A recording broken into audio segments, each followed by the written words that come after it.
नमस्कृत्य नरं चैव नरोत्तमं देवीं सरस्वतीं व्यासं ततो जयमुदीरये। जय श्री राधे, जय श्री कृष्ण। आज फिर प्रश्नोत्तरी कार्यक्रम में आप समस्त भक्तों का स्वागत है और साथ ही मैं स्वागत करता हूं आपके प्रश्नों का। लेकिन अब आपके प्रश्न रहेंगे सनातन धर्म को लेकर के। जैसा कि कल बताया था, तो सनातन धर्म के बारे में कोई भी आपका डाउट हो, किसी प्रकार का जो आप समझ नहीं पा रहे हैं, आपको लगता है गलत बात है, ये ठीक नहीं है, जैसे विधर्मी लोग सनातन धर्म के बारे में क्रिटिसाइज करते हैं और आप लोग उनकी बातों में विश्वास कर लेते हो और सोच लेते हो हाँ ये ठीक कह रहे हैं, तो जहां आपको गलत लगता है बस प्रश्न उसी को लेकर आप करेंगे। फिर सुनेंगे जहां भी आपको लगता है गीता में बात गलत है, भागवत जी में बात गलत है, सनातन धर्म में बात गलत है, जहां भी आपको लगता है सनातन धर्म कहीं से गलत आपको लगता है, कोई बात ऐसी है जो आपको चुभती है कि ठीक नहीं है, ये गलत है, आप विश्वास नहीं कर पा रहे हैं, और जो विरोधी है सनातन धर्म के उनकी बातों में आपको विश्वास हो रहा कि ये ठीक कहते हैं, तो ऐसे बहुत प्रश्न हैं, तो आप कर सकते हैं इस कार्यक्रम से जुड़ करके। तो आप अब साधना संबंधी प्रश्न नहीं करेंगे, केवल वो प्रश्न करें। अब 2-4 दिन मैं आपको समय इसी बात को लेकर दे रहा हूँ। सनातन धर्म की कोई बात आपको गलत लगती है तो वो इस कार्यक्रम में आप रखें। टीवी के नीचे स्क्रोल में नंबर फ्लैश हो रहे हैं, ये व्हाट्सएप नंबर है। आप बोल करके प्रश्न नहीं करेंगे, नीचे जो इस समय नंबर आप पढ़ रहे हैं इन नंबरों पे बोल करके आप अपना प्रश्न नहीं रखेंगे, आप अपना प्रश्न रखेंगे व्हाट्सएप सेंड करेंगे। ये व्हाट्सएप नंबर है, व्हाट्सएप सेंड करेंगे अपने प्रश्न को तो हमारे तक पहुंच जाएगा। ऑफिस से इस समय मैं गोवर्धन में नहीं हूँ, बरसाना राधा रानी के चरण छाया में 108 कुटियों में हूँ, और आज आपके प्रश्नों का उत्तर देने के लिए इस कार्यक्रम से जुड़े हैं हमारे 108 कुटिया के संत श्री अद्वैत दास बाबा। आपका बहुत बहुत स्वागत इस कार्यक्रम के जुड़ने के लिए, और साथ में हमारे बाल संत राधा शरण जी आपके प्रश्नों का उत्तर देंगे। आज का प्रथम प्रश्न है वो ये कि सनातन धर्म में पितृलोक को मानते हैं, सिख लोग नहीं मानते, जो कि सनातन धर्म के एक अंग है, और भी कई ऐसे मत हैं वो नहीं मानते, मुसलमान नहीं मानते, ईसाई नहीं मानते पितृलोक को। तो ये पितृलोक क्या है, ये है भी कि नहीं है? यदि है तो कुरान में तो नहीं है, बाइबल में तो नहीं है, यदि है तो उन धर्म ग्रंथों में क्यों नहीं? और कोई धर्म मत मतांतरीय नहीं मानते, सनातन धर्म ही मानता है ये पितृलोक है, वो है भी कि नहीं है, इस पर थोड़ी चर्चा करेंगे। और मैं प्रश्न करता हूं राधा शरण से, आप थोड़ा बताएंगे पितृलोक, और तो कोई मानते नहीं है, किसी भी मत में पितृलोक को नहीं माना गया, ये सनातन धर्म है, ये पितृलोक है कि ऐसी मनगढ़ंत है? ये लोगों का प्रश्न है आज का। सर्वप्रथम पूज्य श्री महाराज जी के चरणों में साष्टांग दंडवत प्रणाम, साथ ही सभी वैष्णव संतों। पितृलोक है क्योंकि हमारे ऋषियों ने जो लिखा है वो पूरा अनुभव करके लिखा है, और दूसरे ऋषियों ने दूसरे बाइबल कुरान उसमें जो लिखा हो बिना अनुभव के नहीं, उनका या जो अधूरा है। जो अपने सनातन धर्म में विविध शाखाएं हैं, जी जी, मतांतर है, वो भी नहीं मानते। जी, तो महाराज यही बात है, हमारा सत्य धर्म हमारा धर्म, बाकी उनका मत है। जी, जैसे कि महाराज बाइबल में लिखा है कि धरती चपटी है, लेकिन आज वैज्ञानिक भी सिद्ध कर दिया है धरती चपटी नहीं, धरती गोल है। हमारा जो शास्त्र कहता है वो बिल्कुल 100% खरा है। बिल्कुल बिल्कुल। कुछ दिन पहले जैसे पंच तत्व है, अब पंच तत्व के बारे में और कोई धर्म नहीं बताते, पंच तत्व के बारे में इतना तात्विक रूप से कोई धर्म नहीं बताता, लेकिन हमारा धर्म बताते हैं 5 तत्व हैं। और विज्ञान कुछ दिन पहले कहता था आकाश तत्व नहीं है, बिल्कुल 4 तत्व मानता था विज्ञान कि मिट्टी जल अग्नि वायु है तत्व, आकाश नाम को कोई तत्व नहीं, आकाश कुछ नहीं होता, कल्पना है। लेकिन आज विज्ञान भी मान रहा है आकाश तत्व है, मन एक पदार्थ है, ये खाली जगह का नाम आकाश नहीं, आकाश स्वयं में एक पदार्थ है, माने आकाश पदार्थ है, और ये हमारे सनातन धर्म में अनादिकाल से मानते रहे। मिट्टी, जल, अग्नि, वायु और आकाश, ये पांचों तत्व हैं। तत्व का मतलब पदार्थ है, वस्तुएं हैं। ये आकाश का मतलब कुछ भी न होने का नाम आकाश नहीं है। आकाश स्वयं में एक तत्व है, एक पदार्थ है। और ये वैज्ञानिक मानते नहीं थे, लेकिन आज वैज्ञानिकों ने खोज कर लिया कि सनातन धर्म बिल्कुल सत्य कहता है, आकाश भी एक वस्तु है, एक पदार्थ है, इसकी अलग से सत्ता है। कैसे जैसे मिट्टी, जल, अग्नि की सत्ता है, ऐसी आकाश की भी सत्ता है। और पहले वैज्ञानिक क्या कहते थे, आकाश नाम की कोई चीज नहीं होती, ये खाली है, बस इस खाली का नाम हमने आकाश रख दिया। लेकिन अब वैज्ञानिक कहते हैं खाली नहीं है, ये भी ठोस भरा हुआ है, पदार्थ है, सूक्ष्म, अति सूक्ष्म पदार्थ। और कुछ दिन पहले एक काल तत्व है, हमारे यहाँ कहा गया काल तत्व है। बिल्कुल, काल को भी वो कहते थे, ये काल भी कोई तत्व नहीं है। हमारे यहाँ 27 तत्वों में काल को भी तत्व माना है। तत्व का मतलब ये भी एक पदार्थ है। और कुछ समय पहले वैज्ञानिक कहते थे टाइम, समय, काल नाम की कोई चीज नहीं होती, ये कल्पना है, एक व्यवस्था के लिए एक मान्यता है, ये कोई पदार्थ नहीं। लेकिन हमारे यहाँ भागवत में लिखा काल भी एक पदार्थ है, समय भी एक पदार्थ है, एक वस्तु है। तो अब वैज्ञानिकों ने भी सिद्ध कर लिया कि टाइम और स्पेस दोनों पदार्थ हैं। तो विज्ञान ने तो अब सिद्ध किया, लेकिन भागवत में तो 5000 साल पहले सुखदेव जी राजा परीक्षित को सुना रहे हैं। तो हमारे यहाँ तो, लेकिन बात इनकी नहीं है, जी, बात है पितृलोक। लेकिन मैं थोड़ा सा उदाहरण फिर मैं कहना चाहूंगा, एक मिनट मैं कहना चाहूंगा, जो भी समय मुझको सुन रहे हैं, आप भी इस कार्यक्रम से जुड़ करके अपना प्रश्न रख सकते हैं। सनातन धर्म की कोई बात आपको मिथ्या लगती है, झूठ लगती है, गलत लगती है, तो वो केवल वही प्रश्न आप करेंगे। और कैसे भजन करना, कैसे चिंतन करना, अब ये समय नहीं। इस समय में कुछ समय के लिए आपको प्रतिदिन 4 बजे कार्यक्रम टीवी पर आप लाइव सुन सकते हैं। तो ये कार्यक्रम प्रतिदिन आ रहा है। तो आप प्रश्न रखेंगे केवल वो जो आपको शंका है सनातन धर्म को लेकर के, किसी बात को लेकर के जो आपको गलत लगती है, जो समझ में नहीं आ रही है। केवल सनातन धर्म के प्रति आपकी श्रद्धा बढ़े, इसलिए मैं 2-4 दिन का कार्यक्रम रख रहा हूं। और इसकी कोई बात गलत नहीं, फिर भी आपको गलत लगती है, लगता है आपको कर्णदास है, झूठ बोल रहा है, हम सही हैं, तो आप इस कार्यक्रम से जुड़ करके अपना प्रश्न रख सकते हैं। आज का प्रश्न हमने लिया है, क्या पितृलोक होते हैं? क्योंकि सनातन धर्म के सिवा कोई भी मतांतर में पितृलोक नहीं मानते। आज इसी को लेकर चर्चा, क्या सचमुच में पितृलोक है या सनातनी ऐसी कपोल कल्पित बात करते हैं? और हम पिंडदान आदि करते हैं, तर्पण करते हैं, श्राद्ध करते हैं, प्रतिवर्ष हमारे यहाँ वो श्राद्ध पक्ष आता है 15 दिन के लिए। तो ये सब सनातन धर्म की चीज़, ये मिथ्या है कि इसके पीछे भी कोई आधार है? उसी पर आज चर्चा चलेगी। हाँ, आप कुछ कहने जा रहे थे। तो मैं तो एक वैज्ञानिक रूप से उसको दिया। बिल्कुल। और भी जो धर्म संप्रदाय हैं, जैसे कि मुस्लिम है, ईसाई जो भी है, वो कहते हैं कि एक ही ब्रह्मांड है, इससे आगे ब्रह्मांड की उनको जानकारी नहीं। उन्होंने बाइबल में नहीं लिखा है और भी ब्रह्मांड है, और न ही कुरान में लिखा है। लेकिन हमारे धर्म कहते हैं ये अनंत अनंत ब्रह्मांड है। और आज वैज्ञानिक भी उसको खोज लिया जी, हाँ ब्रह्मांड है। तो मैं ये कहना चाह रहा हूँ, मैंने कुछ बातों से उदाहरण दे रहा हूँ जो उनके पास पूर्ण खोज है ही नहीं। जो खोज हमारे, बिल्कुल, आप बिल्कुल ठीक कह रहे हैं कि पितृलोक के बारे में कुरान में नहीं कुछ लिखा। तो कुरान में नहीं लिखा इसलिए पितृलोक नहीं है, ये इसका मतलब नहीं। कुरान में तो 9 ग्रहों के बारे में भी कुछ नहीं लिखा। क्या 9 ग्रह है? नहीं। यदि कहें कि कुरान में, मुसलमान के कुरान में हमारे नहीं लिखा है 9 पितृलोक के बारे में, इसलिए हम नहीं मानते, होते नहीं पितृ, क्योंकि कुरान में नहीं लिखा। तो कुरान में तो 9 ग्रहों के बारे में भी नहीं लिखा। क्या 9 ग्रह होते नहीं? अब तो वैज्ञानिकों का जमाना आ गया है ना, वैज्ञानिकों ने खोज कर लिया।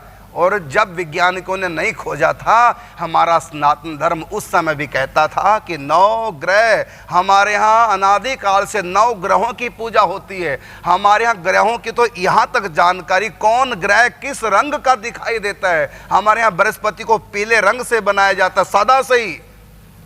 मंगल को लाल रंग से बनाया जाता है।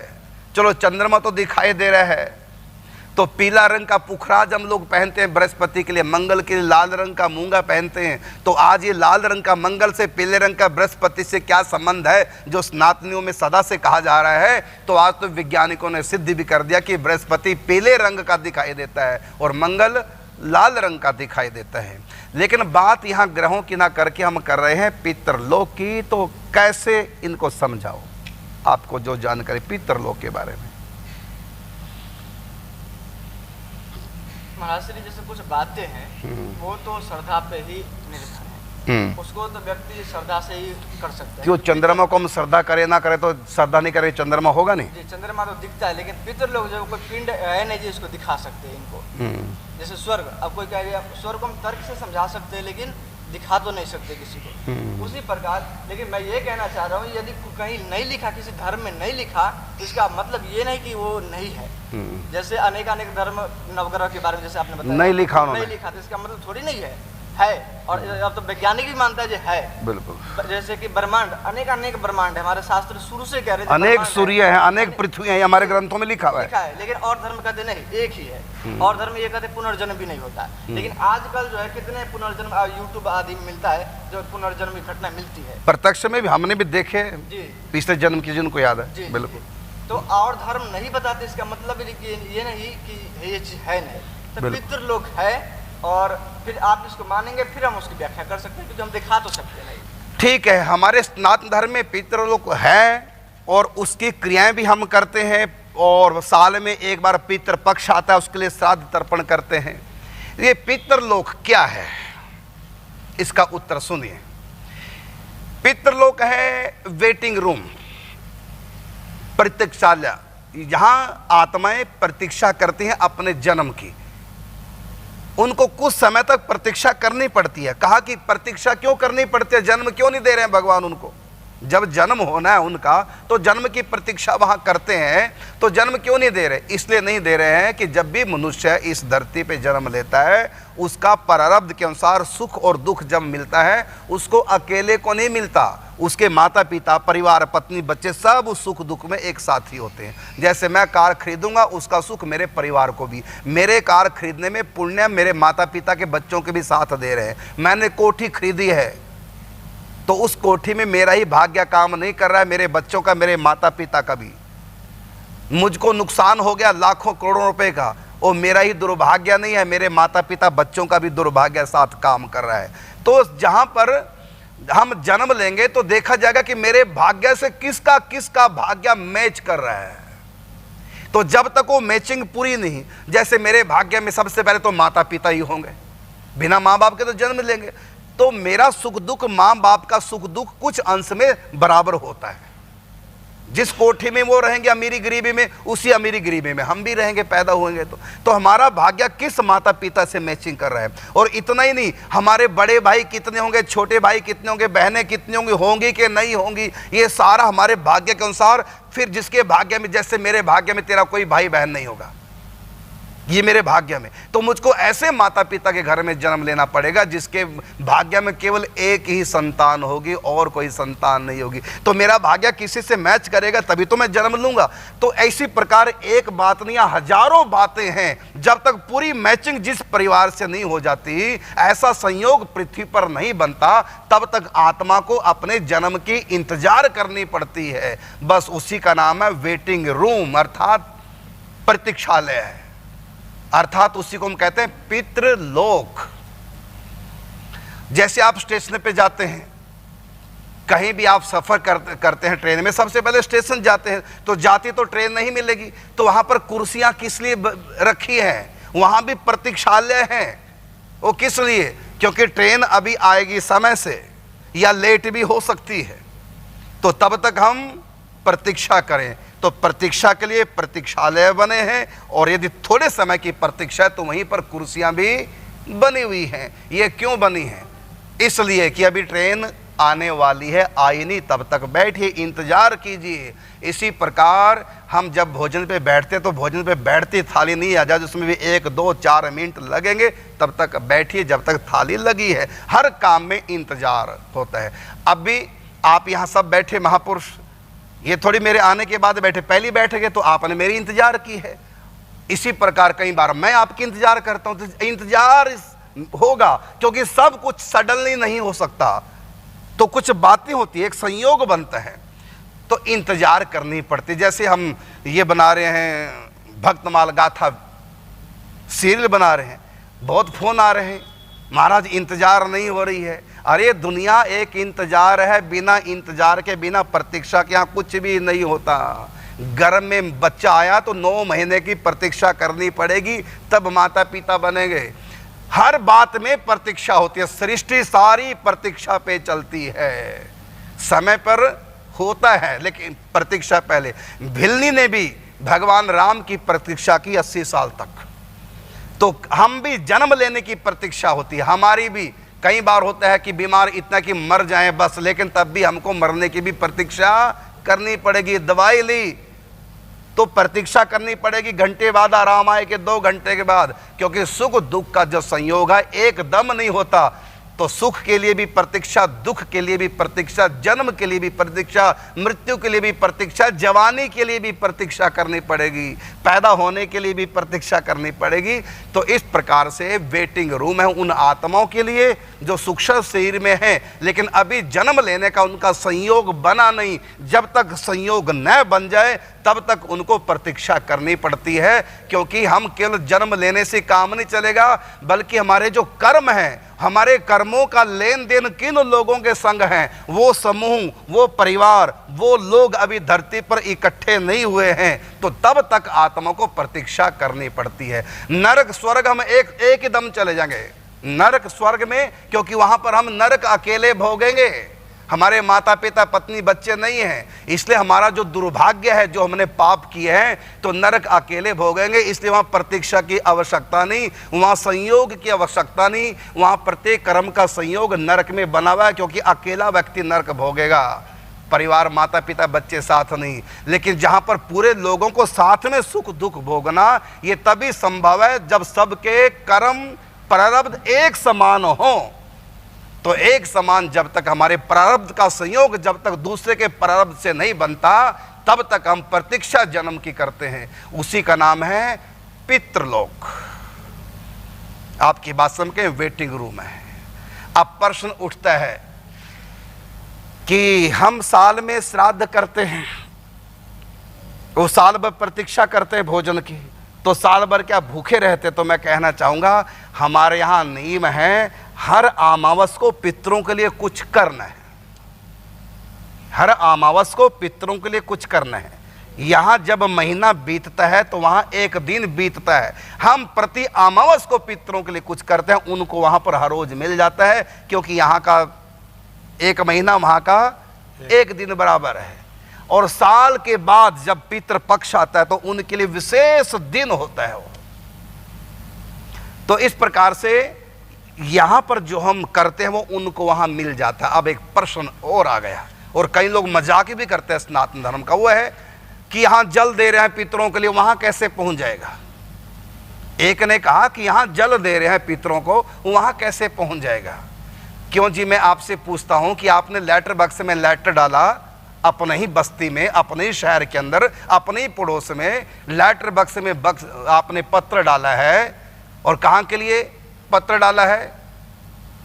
मुंबई के लिए पत्र डाला है। तो मुंबई में जाके डालेंगे या अपने घर में डालेंगे? बोलिए, कहाँ डालेंगे? अपने बगल में जो लेटर बक्स वहीं डालेंगे कि मुंबई में जाके डालेंगे? तो डाला हमने अपने घर के बगल में लेटर बक्स था, डाला हमने उसमें, और पहुंच कहाँ जाएगा वो? मुंबई। कैसे पहुंच गया? कहते हैं सरकार की व्यवस्था है, ये डाक विभाग की व्यवस्था है। डाला यहाँ और पहुंच गया वहां। तो जब आपका पत्र आपके शहर में डाला, पहुंच गया मुंबई, हम भी फिर ब्राह्मणों के मुख में डालते और पहुंच जाता है पितरों के पास। एक नियम है ये। जब संसार की, भारत की ऐसी डाक व्यवस्था है, जब यहां पर ऐसी डाक व्यवस्था हमने डाला है अपने यहां। अच्छा, मैसेज मैंने पहुंचाना है किसी के पास, किशोरी शरण के पास मैसेज पहुंचाना है मोबाइल से, आप बताइए मैं वहां जाकर उनको मैसेज दूंगा कि यहीं डालूंगा? तो डाला मैंने मैसेज यहां।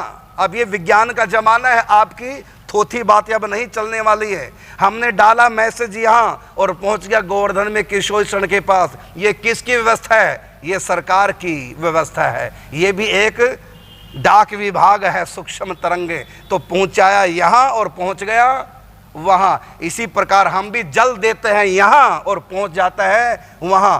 तो यहां पर पहुंचा है यंत्र के माध्यम से, किशोरी शरण के पास यहां पर देश में पहुंचा है यंत्र के माध्यम से, और वहां पहुंचता है मंत्र के माध्यम से। जब यंत्र में इतनी शक्ति है तो मंत्र की अपनी शक्ति है। तो यहां यंत्र ने पहुंचा दिया, वहां पर मंत्र पहुंचाएगा। और जो हमने डाक विभाग में दिया वहां तंत्र पहुंचाएगा, वहां तंत्र की व्यवस्था है। तो डाक विभाग तंत्र के हाथ में है। वो डाला हमने अपने ही घर के बगल में लेटर बॉक्स में। तो तंत्र ने क्या किया, जिसके नाम से डाला था नाम लिखकर उसी के पास पहुंचाने की जिम्मेदारी डाक विभाग की, तंत्र की है। इसी प्रकार व्हाट्सएप में तो बहुत लोग जुड़े हैं, लेकिन जिस व्हाट्सएप के जिस नंबर पे मैं डायल करूंगा वो करूंगा मैसेज के वहीं पहुंचेगा। इसी प्रकार जिसके नाम से मैंने मैसेज भेजा मोबाइल में उसी के पास पहुंच जाएगा, ये यंत्र की कृपा से। इसी प्रकार मंत्र के माध्यम से जिनके नाम से हम यहाँ कुछ दान पुण्य करते हैं, तर्पण श्राद्ध आदि करते हैं, वो उनके पास पहुंच जाता है। उनके पास कैसे पहुंचेगा, हमने यहाँ जो भी ब्राह्मणों को खिलाया उनको जो संतुष्टि होती है, तो ये कार्य किसका है, तो ये पितरों का डाक विभाग का जो मैनेजमेंट करने वाली देवी है शक्ति, उसका नाम है स्वधा देवी। और इसी प्रकार देवताओं का डाक विभाग है, वह अग्नि देवता की पत्नी सोहा देवी, वो डाक विभाग की अधिष्ठात्री देवी है। देवताओं का डाक विभाग, यदि आप देवताओं के पास कुछ पहुंचाना चाहेंगे, कैसे पहुंचाएंगे, तो आप हवन कुंड में देवता का नाम लेकर मंत्र से और उस शक्ति का नाम लेकर, सुहा का नाम लेकर अग्नि में डालेंगे। तो सुहा देवी क्या करती है, वो डाक विभाग है देवताओं का, जो भी हमने दिया वो कन्वर्ट कर देती है देवताओं के रूप में। देवता जिस चीज को ग्रहण करते हैं तो देवताओं की खाद्य सामग्री के रूप में कन्वर्ट करके देवताओं के पास सुहा देवी पहुंचाती है, डाक विभाग सुहा के हाथ में। और पितरों का डाक विभाग स्वधा देवी के हाथ में है, जो दुर्गा जी के 16वें अंश से प्रकट हुई देवी भागवत में उनकी कथा आती है। तो ये पितरों के पास स्वधा देवी पहुंचाती है। तो आप कहेंगे कि कैसे पहुंचाती है, तो इसका उत्तर है कि जो हमने खीर खिलाई वो खीर नहीं वहां पहुंचेगी, जो हमने ब्राह्मणों को मिष्ठान खिलाया वो नहीं पहुंचेगा। ब्राह्मणों को जो संतुष्टि हुई वो संतुष्टि देवताओं के पितरों के पास स्वधा देवी पहुंचा देती है। जैसे उदाहरण के रूप में अमेरिका से किसने हमारे नाम बैंक में पैसे डाले, तो वो क्या डालते हैं, डॉलर डालेंगे। क्या डालेंगे, डॉलर। और मेरे पास क्या पहुंचेंगे, डॉलर पहुंचेंगे कि रुपए, बोलिए। तो वहां से चले थे डॉलर, लेकिन यहां पर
अधूरे हैं, योग भ्रष्टो भी जाए थे। यदि योग भ्रष्ट मतलब योग पूर्ण नहीं कर पाए और बीच में च्युत हो गए तो उनका क्या होगा, अर्जुन ने पूछा गीता में। तो भगवान ने कहा उनको मैं स्वर्ग भेज दूंगा, सुख भोगे, और उसके बाद फिर मनुष्य जन्म मिलेगा। और कई बार मैं डायरेक्ट मनुष्य जन्म भी देता हूं, सीधा, पितरलोक नहीं, भगवान ने कहा सीधा मनुष्य। अब प्रश्न उठता है कि सीधा मनुष्य अब कैसे बन जाएंगे, पितर तो बन नहीं पाए, वो तो वेट कर रहे हैं, तो इनको वेट क्या करनी नहीं पड़ेगी। तो भगवान कहते हैं उनके कर्मों का संयोग हो ना हो मैं अपनी तरफ से बना देता हूँ। मतलब वहाँ तो कर्मों के अनुसार संयोग बनेगा, लेकिन भगवान कहते हैं मैं उनके ऊपर विशेष कृपा कर देता हूँ। जैसे व्यक्ति फेल है एक सब्जेक्ट में, हर सब्जेक्ट में पास है, 6 नंबरों से रह गया एक सब्जेक्ट में, तो सरकार क्या करेगी, 6 नंबर की उसको ग्रेस दे देती है, कृपांक मिल जाते हैं उसको। यदि सब सब्जेक्ट में पास है, एक में थोड़ा कम रह गया, तो सरकार का एक नियम है, उसको 6 नंबर की ग्रेस दे देती है और उसको पास कर देती है। तो भक्त हैं उनको कृपांक मिलते हैं, अर्थात संयोग नहीं भी बनाना, जिस कर्म के अनुसार संयोग नहीं बन पा रहा कर्म का, तो भगवान क्या करते हैं उस कर्म को ही खत्म कर देते हैं, माफ कर देते हैं कर्म को और उसको तुरंत जन्म दे देते हैं। तो उसमें भगवान अपनी तरफ से प्रारब्ध को कम ज्यादा करके और सेट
हैं।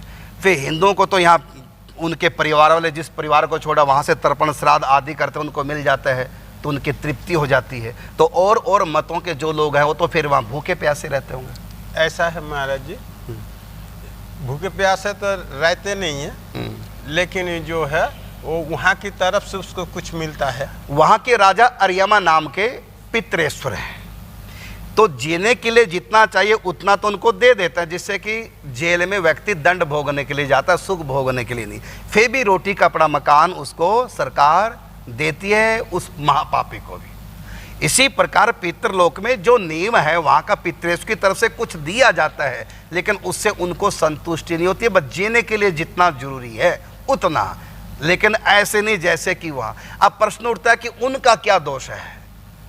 जो दूसरे मतों के लोग हैं उनके घर वाले पितरलोक को मानते नहीं, श्राद्ध आदि करते नहीं, तो उनके पितर तो वहाँ भूखे प्यासे परेशान रहते होंगे। इसका उत्तर है कि जीने के लिए जितना हो तो मिलेगा, लेकिन फिर भी वो परेशान रहेंगे, क्योंकि जो सनातनी है वो बढ़िया तृप्त ढकार मारेंगे, आनंद लेंगे, वो बेचारे सूखे चने से बाकी रह जाते हैं। अब प्रश्न है कि उनका कसूर क्या है, उनका दोष क्या है जो पितर बने। तो उनके परिवार वाले नहीं करें, उनको पाप लगता है। तो इसका अर्थ है कि जो पितर बने हैं वो भी तो नहीं मानते थे पितरलोक को, इसलिए उनके बच्चे भी नहीं मानते, उनके यहाँ परंपरा ही नहीं है मानने की। इसलिए वहाँ जब उन्होंने कभी श्राद्ध किया नहीं तो उनको भी मिलने वाला